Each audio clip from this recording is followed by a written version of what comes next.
Halo. Hai. Di episode kali ini kita mau bahas soal inilah perubahan kehidupan. Apa itu? Apa itu? Ada teman seperjalanan pernah nonton ini nggak? Film Transformers. Itu para robot-robot itu ada Autobot sama Decepticon gitu ya. Decepticon. Nggak Decepticon ya? Gogon. Bumblebee. Oh iya. Nah, mereka itu kan punya spark ya. Oh, yang Spark kayak nyala-nyala. Iya, itulah yang menghidupi mereka. Kayak si Iron Man itu, Tony Stark itu ada yang biru-biru itu kan di dadanya itu ya.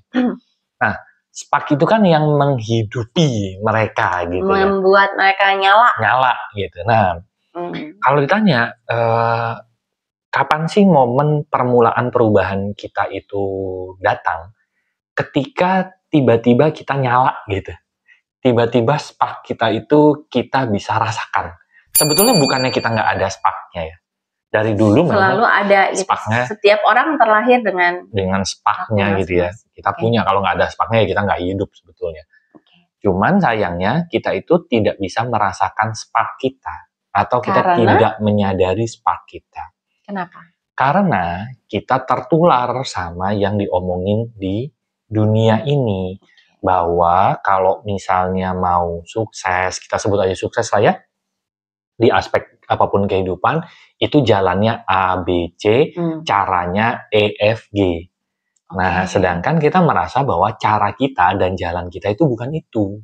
Gitu. Nah, karena kita fokusnya ngikutin A, B, C, E, F, G tadi, kita nggak bisa merasakan spark kita yang mungkin X, Y, Z. Gitu. Jadi XYZ-nya tuh jadi nggak kelihatan. Betul. Atau malah jadi kayak ya bahkan ya itu yang nggak kelihatan. Iya, kita kayak mengabaikan hal itu. Jadi dia tetap ada nggak? Ada, tetap ada. Cuma nggak dilihat sebagai sesuatu yang berharga. Kita tidak melihat bahwa itu sesuatu yang bisa menghidupi kita bisa berhasil gara-gara itu gitu. Nah, sama kayak apa ya? Teman seperjalanan kayak udara gitu ya, oksigen itu kan selalu ada sebetulnya. Kita bisa hirup sewaktu-waktu. Tapi seringkali kita tidak menganggap itu ada. Ada, tapi kita anggap tidak ada. Gitu kan. Nah, spark itu juga sama. Dia tuh selalu ada, tapi kita selalu tidak anggap dia ada. Nah, coba deh, teman seperjalanan pernah nggak mengalami momen-momen begini? Dapat sebuah informasi, tiba-tiba excitement-nya muncul. Begitu excitement-nya muncul, excited sekali nih. Kayaknya spark-nya tuh ngasih tahu gitu ya. Teng gitu nyala, tapi tiba-tiba tunggu beberapa saat ada sabotase. Emang bisa ya? Emang bisa jadi apa? Emang bisa jadi apa? Kayaknya nggak mungkin deh. Nah, karena tadi spark kita nyala, X, Y, Z-nya dinyalakan, tapi kita berpikir bahwa berhasil itu caranya A, B, C, D, E, F tadi. Jadi akhirnya kita ragu lagi. Iya, kita ragu lagi. Nah, permulaan perubahan itu ketika kita mulai sepakat dengan spark kita. Pada saat excitement-nya muncul, pada saat perasaan jatuh cinta kalau saya bilangnya gitu ya. Menyala-nyalanya. Perasaan menyalanya muncul, kita berani untuk ngikutin spark itu. Gitu. Nah, teman-teman contoh lain lagi ya. Teman seperjalanan pernah ngerasain jatuh cinta nggak? Jatuh cinta itu kan momen dimana tanpa alasan yang jelas, tanpa logika yang gimana, tiba-tiba muncul aja perasaan itu di hati. Dan bahkan kadang-kadang secara logika, kenapa gue suka sama dia? Dia kan kayaknya biasa aja gitu. Iya, gitu. Nah, saya waktu jatuh cinta sama Rusia juga gitu kan. Deg-degan muncul.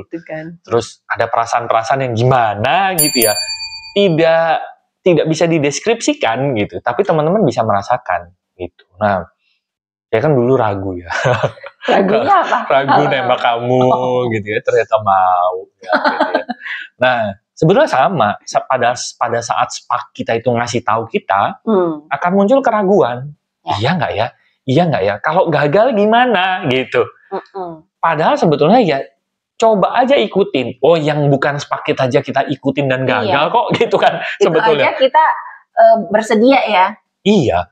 Padahal itu kan bukan kita, yaitu kata orang. Cuman karena kata orang ini selalu didengung-dengungkan, akhirnya kita ikuti. Jadi permulaan perubahan itu terjadi pada saat kita bisa merasakan spark kita, perasaan-perasaan itu gitu ya. Denyutnya spark kita itu kita mulai rasakan ya. Nah, denyut nadinya kita mulai rasakan dan akhirnya kita berani untuk mengikuti jalur tersebut. Walaupun kita nggak tahu ujung akhirnya seperti apa.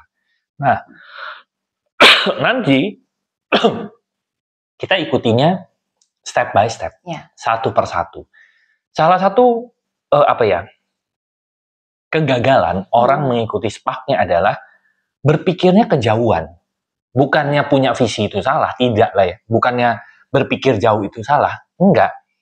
Tapi seringkali berpikir yang terlalu jauh ya kan, kata Bang Haji bilangnya terlalu itu kan juga tidak baik ya gitu ya. Nah, sesuatu yang terlalu itu membuat kita jadi overthinking jadinya gitu. Nah, pada saat SPAK itu nyala, SPAK itu kita bisa rasakan lebih tepatnya gitu ya. Yang perlu kita lakukan itu sebetulnya hanya jalan satu persatu. Jalan selangkah demi selangkah, menikmati sumber daya yang baru dibukakan. Tiba-tiba ada orang ini datang. Kok tiba-tiba ada ini datang? Ada ide ya?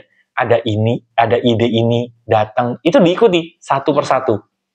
Di depannya seperti apa, jalani satu persatu aja. Tapi tuntunan kita apa? Tuntunan kita adalah rasa. Kalau di human design dibilangnya pertama kali muncul SPAK itu ya ikutin inner authority ya. Gitu. Ada signature. Betul. Nah, tuntunan rasa itu kan menuntun kita satu layer demi satu layer sebetulnya. Satu step. Satu tahap demi satu tahap. Iya. Jadi nggak ada yang tiba-tiba loncat di tahap ke-10 gitu.